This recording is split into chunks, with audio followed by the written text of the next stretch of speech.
Apa jadinya jika keserakahan seseorang mendatangkan bencana bagi seluruh desa? Sebuah danau yang indah di Garut menyimpan kisah tragis yang masih diceritakan hingga kini. Konon, ini bukan sekadar legenda, tetapi juga kutukan yang nyata. Malam hari di situ Bagendit, banyak warga mengaku mendengar suara misterius. Halo teman-teman, selamat datang di channel ini, tempat kita membahas kisah-kisah legenda dan misteri dari berbagai daerah. Gimana kabarnya? Semoga kalian sehat dan selalu dalam lindungan Allah. Sebelum kita mulai, jangan lupa untuk klik tombol like, komen, dan subscribe. Karena dukungan kalian sangat berarti buat kami untuk terus menghadirkan konten-konten menarik lainnya. Oh iya, buat kalian yang ingin mendapat keberkahan, yuk tulis sholawat di kolom komentar. Dan jangan lupa juga tulis dari mana asal kalian, biar kita tahu ada yang nonton dari kota mana aja nih. Legenda Nyai Endit, awal keserakahan yang membawa petaka. Di sebuah desa kecil yang terletak di daerah Garut, hiduplah seorang wanita kaya bernama Nyai Endit. Ia bukan sekadar orang kaya biasa, tetapi salah satu yang terkaya di seluruh desa. Rumahnya sangat besar, dengan halaman luas dan pagar tinggi yang membatasi dirinya dari rakyat jelata. Di dalam rumahnya, terdapat gudang yang penuh dengan emas, perhiasan, dan berbagai barang mewah. Namun, meskipun hartanya melimpah, hatinya sekeras batu. Sejak kecil, Nyai Endit telah terbiasa hidup dalam kemewahan. Ayahnya adalah seorang saudagar kaya yang sering melakukan perjalanan ke berbagai daerah untuk berdagang, sementara ibunya adalah seorang wanita yang juga berasal dari keluarga terpandang. Sejak kecil, Nyai Endit terbiasa mendapatkan segala yang diinginkannya. Jika ia menginginkan pakaian baru, pelayannya akan segera menjahitkannya dengan kain terbaik. Jika ia menginginkan makanan enak, para koki akan memasak hidangan paling lezat hanya untuknya. Semua itu membuatnya tumbuh menjadi sosok yang manja, sombong, dan tidak pernah merasakan kesulitan hidup. Ketika ayah dan ibunya meninggal dunia, seluruh kekayaan keluarga jatuh ke tangannya. Namun, alih-alih menggunakan kekayaan itu untuk kebaikan, Nyai Endit justru semakin menjadi-jadi. Ia memperlakukan para pelayannya dengan kasar dan sering memerintahkan mereka melakukan pekerjaan berat tanpa belas kasihan. Jika ada yang melakukan kesalahan sedikit saja, ia tidak segan-segan untuk menghukum mereka dengan kejam. Tak jarang, para pelayan menangis dan memohon ampun, tetapi Nyai Endit tidak pernah peduli. Di luar rumahnya, kehidupan rakyat desa sangat berbeda. Mereka hidup dalam kesulitan, terutama saat musim paceklik tiba. Banyak warga yang kekurangan makanan dan sulit mendapatkan air bersih. Tanah pertanian mereka kering, hasil panen menurun, dan banyak keluarga yang kelaparan. Di saat seperti itu, orang-orang berharap Nyai Endit mau membantu mereka, karena semua orang tahu bahwa di dalam gudangnya terdapat banyak bahan makanan yang bisa menyelamatkan desa dari bencana kelaparan. Namun, harapan itu hanyalah mimpi belaka. Setiap kali ada warga desa yang datang untuk meminta bantuan, Nyai Endit selalu menolaknya dengan kasar. Ia menganggap orang-orang miskin itu tidak pantas mendapatkan belas kasihannya. Kenapa aku harus berbagi dengan kalian? Ini hartaku, aku mendapatkannya dengan usaha sendiri, katanya dengan nada meremehkan. Bahkan, ada kalanya ia mempermainkan mereka. Jika ada seorang ibu yang datang dengan anaknya yang kelaparan, Nyai Endit akan berpura-pura iba dan menyuruh pelayannya mengambil makanan. Namun, saat makanan itu hampir diberikan, ia tiba-tiba menariknya kembali sambil tertawa terbahak-bahak. Kalian pikir aku benar-benar mau memberi? Pergi dari sini, dasar pemalas, katanya sambil menutup pintu dengan keras. Kelakuan Nyai Endit semakin menjadi-jadi. Ia tidak hanya pelit, tetapi juga gemar memamerkan kekayaannya. Setiap hari, ia berjalan mengelilingi desa dengan tandu emas yang diangkat oleh beberapa pelayan. Pakaian yang ia kenakan selalu baru dan penuh dengan perhiasan berkilauan. Saat melewati rakyat miskin, ia akan dengan sengaja melempar beberapa koin ke tanah dan tertawa melihat mereka berebutan mengambilnya. Lihatlah mereka. Bahkan untuk beberapa keping uang, mereka rela mengotori diri seperti itu, katanya sambil tertawa puas. Hati rakyat desa semakin terluka melihat kelakuan Nyai Endit. Namun, mereka tidak bisa berbuat apa-apa. Bagaimanapun juga, Nyai Endit adalah orang paling berkuasa di desa itu, dan siapapun yang berani menentangnya akan mendapatkan hukuman. Suatu hari, musim kemarau datang lebih panjang dari biasanya. Sawah dan ladang mengering, sungai mulai surut, dan sumber air semakin sulit didapatkan. Penduduk desa mengalami masa-masa yang sangat berat. Banyak anak-anak yang kelaparan, orang tua yang jatuh sakit, dan keluarga yang tidak tahu harus makan apa keesokan harinya. Dalam kondisi seperti ini, harapan mereka kembali tertuju pada Nyai Endit. Beberapa tokoh desa akhirnya memberanikan diri untuk menemui Nyai Endit. Mereka datang dengan penuh harapan, berharap bahwa kali ini wanita kaya itu akan tergerak hatinya untuk membantu. Seorang sesepuh desa yang sudah berumur pun maju untuk berbicara. "Nyai Endit, kami semua tahu bahwa Anda adalah orang terkaya di desa ini. Kami tidak meminta banyak, hanya sedikit bantuan agar kami bisa bertahan hidup. Jika tidak, banyak dari kami yang akan mati kelaparan. Kami mohon, Nyai," ucapnya dengan suara bergetar. Namun, alih-alih merasa kasihan, Nyai Endit justru tertawa keras. "Kenapa aku harus memberi makanan kepada kalian? Bukankah kalian bisa bekerja sendiri? Atau jangan-jangan kalian hanya pura-pura miskin agar bisa mendapatkan hartaku?" katanya sinis. Sesepuh desa itu kembali memohon, kali ini dengan mata berkaca-kaca. Namun, Nyai Endit tetap tak peduli. Dengan angkuhnya, ia memberi perintah kepada pelayannya untuk mengusir mereka semua. Dengan langkah gontai dan hati hancur, para tokoh desa kembali ke kampung mereka dengan tangan kosong. Penduduk yang menunggu dengan penuh harap pun harus menerima kenyataan pahit bahwa Nyai Endit tidak akan pernah membantu mereka. Di hari-hari berikutnya, keadaan semakin memburuk. Banyak warga yang jatuh sakit karena kelaparan. Beberapa dari mereka bahkan mulai meninggal dunia karena tidak mendapat makanan yang cukup. Namun, di balik semua penderitaan itu, Nyai Endit tetap hidup dengan penuh kemewahan. Ia tetap makan makanan lezat setiap hari, mengenakan pakaian mahal, dan menikmati hidup tanpa sedikit pun merasa iba pada orang-orang di sekitarnya. Sikapnya yang kejam dan serakah ini membuat banyak orang mulai membicarakannya. Beberapa penduduk desa bahkan mulai berpikir bahwa suatu saat nanti, Nyai Endit pasti akan menerima balasan atas segala perbuatannya. Dan benar saja, balasan itu datang dengan cara yang tidak pernah ia duga sebelumnya.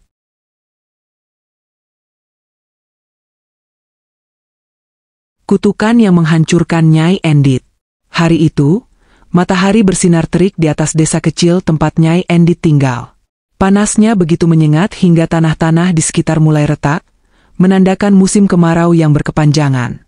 Angin yang berhembus tidak membawa kesejukan, melainkan debu dan pasir yang berterbangan ke segala arah.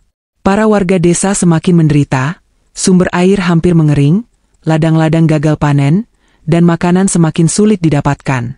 Di tengah penderitaan itu, Nyai Endit masih saja hidup dengan kemewahan. Di dalam rumah megahnya, ia duduk dengan santai di atas kursi empuk berlapis kain sutra, menikmati buah-buahan segar dan makanan lezat yang disajikan oleh para pelayannya. Ia sama sekali tidak peduli dengan keadaan desa di luar sana. Baginya, kesulitan orang lain bukanlah urusannya. Namun, siang itu sesuatu yang tidak biasa terjadi. Dari kejauhan, seorang pria tua berjalan tertatih-tatih mendekati rumah Nyai Endit. Pakaiannya lusuh, tubuhnya kurus kering, dan wajahnya tampak kelelahan setelah berjalan jauh di bawah terik matahari. Ia membawa sebuah tongkat kayu sebagai penyangga tubuhnya yang lemah. Dengan langkah perlahan, pria tua itu akhirnya sampai di depan gerbang rumah Nyai Endit. Beberapa penduduk desa yang melihat kedatangan pria tua itu mulai berbisik-bisik. Siapa dia? Kenapa dia datang ke rumah Nyai Endit? Mungkin dia pengemis yang mencari pertolongan. Benar saja, pria tua itu berdiri di depan gerbang rumah Nyai Endit dan mengetuknya dengan pelan. Seorang pelayan keluar dan menatapnya dengan sinis. "Apa yang kau inginkan, orang tua?" tanya pelayan itu dengan nada kasar. Dengan suara yang lemah, pria tua itu menjawab, "Aku hanya seorang musafir yang telah berjalan jauh. Aku sangat lapar dan haus. Bisakah aku mendapatkan sedikit makanan dan air?" Pelayan itu menatap pria tua itu dengan ragu. Sejak dulu, Nyai Endit tidak pernah memberi apapun kepada orang miskin, apalagi seorang pengemis tua seperti ini. Namun, karena tidak ingin mengambil keputusan sendiri, ia pun masuk ke dalam rumah untuk melaporkan kedatangan pria tua itu kepada Nyai Endit. Ketika mendengar permintaan itu, Nyai Endit langsung tertawa sinis. Hah? Ada lagi orang miskin yang ingin meminta makananku? Apakah mereka pikir aku ini dermawan? Katanya dengan nada mengejek. Ia lalu berdiri dan berjalan keluar rumah dengan anggun. Gaunnya yang indah berwarna merah menyala berkibar tertiup angin. Perhiasan emas dan permata yang menghiasi tubuhnya berkilauan di bawah sinar matahari. Dengan penuh kesombongan, ia berdiri di depan pria tua itu dan menatapnya dengan tatapan meremehkan. Jadi, kau ingin makananku? Tanya Nyai Endit dengan nada mengejek. Pria tua itu mengangguk lemah. Aku hanya butuh sedikit makanan dan air agar aku bisa melanjutkan perjalananku, katanya dengan suara serak. Nyai Endit tertawa terbahak-bahak. Ia lalu menoleh ke pelayannya dan berkata, ambilkan sisa makanan anjing di dapur, berikan kepada pengemis ini. Para pelayan yang mendengar perintah itu terkejut. Beberapa dari mereka bahkan merasa kasihan kepada pria tua tersebut, tetapi mereka tidak berani membantah perintah Nyai Endit. Salah seorang pelayan pun pergi ke dapur dan mengambil sisa-sisa tulang dari makanan anjing, lalu menyerahkannya kepada pria tua itu. Namun, pria tua itu tidak segera mengambilnya. Ia hanya menatap Nyai Endit dengan mata yang tajam, seakan bisa melihat jauh ke dalam hatinya yang penuh keserakahan. Wahai Nyai Endit, apakah ini caramu memperlakukan orang yang membutuhkan? Tanyanya dengan suara yang lebih tegas. Nyai Endit semakin marah mendengar kata-kata itu. Kau pikir siapa dirimu berani mengajariku bagaimana cara bersikap? Jika kau tidak suka dengan makananku, pergilah dari sini. Aku tidak punya waktu untuk meladeni pengemis sepertimu, katanya dengan nada penuh amarah. Pria tua itu menghela napas panjang. Ia menancapkan tongkat kayunya ke tanah dan berkata dengan suara yang tiba-tiba berubah dalam dan penuh wibawa. Nyai Endit, keserakahanmu telah membutakan hatimu. Kau telah menolak memberi sedikit kebaikan kepada sesama, dan kini saatnya kau menerima akibatnya. Tiba-tiba, angin kencang bertiup menerbangkan debu dan dedaunan di sekitar. Langit yang tadinya cerah berubah menjadi mendung gelap. Petir menyambar di kejauhan, dan suara gemuruh terdengar semakin dekat. Para penduduk desa yang menyaksikan kejadian itu mulai merasa ketakutan. Mereka mundur perlahan, mencoba mencari perlindungan. Nyai Endit, yang awalnya penuh percaya diri, kini mulai merasa ada yang tidak beres. Ia melangkah mundur dan berteriak, "Apa yang kau lakukan? Siapa kau sebenarnya?" Pria tua itu hanya tersenyum tipis sebelum akhirnya mengetukkan tongkatnya ke tanah. Seketika, tanah mulai bergetar hebat. Getaran itu semakin kuat, membuat rumah-rumah di desa bergoyang. Warga mulai berteriak panik. Dari bawah tanah, air mulai menyembur keluar. Tidak hanya satu titik, tetapi di berbagai tempat sekaligus. Air itu keluar dengan deras, membentuk aliran yang semakin besar dan mulai membanjiri desa. Dalam sekejap, tanah yang kering berubah menjadi lautan air. Warga desa berlarian mencari tempat yang lebih tinggi, tetapi air terus naik dengan cepat. Sementara itu, Nyai Endit berusaha lari menuju rumahnya, tetapi air sudah mulai masuk ke dalam. Ia mencoba menyelamatkan harta bendanya, ia mengambil perhiasan, kantong emas, dan segala barang berharga yang bisa ia bawa. Namun, semakin ia berusaha menyelamatkan hartanya, semakin berat tubuhnya. Tidak, aku tidak bisa kehilangan semua ini, teriaknya panik. Namun, alam tidak peduli. Air terus naik, menenggelamkan rumah-rumah, sawah, dan akhirnya seluruh desa. Nyai Endit berteriak, mencoba menyelamatkan diri, tetapi tidak ada yang menolongnya. Penduduk desa yang selamat hanya bisa menyaksikan dari kejauhan saat air menelan rumah megahnya bersama dirinya. Tak lama kemudian, desa yang dulu berdiri kini telah berubah menjadi sebuah danau luas. Airnya tenang, tetapi di bawahnya menyimpan kisah tragis tentang seorang wanita yang dihukum karena keserakahannya. Danau itu kemudian dikenal sebagai Situ Bagendit, sebuah nama yang diambil dari kisah Nyai Endit yang serakah. Hingga kini, banyak orang percaya bahwa arwah Nyai Endit masih berada di dasar danau, bersama harta kekayaannya yang tidak pernah bisa ia bawa. Bagaimana?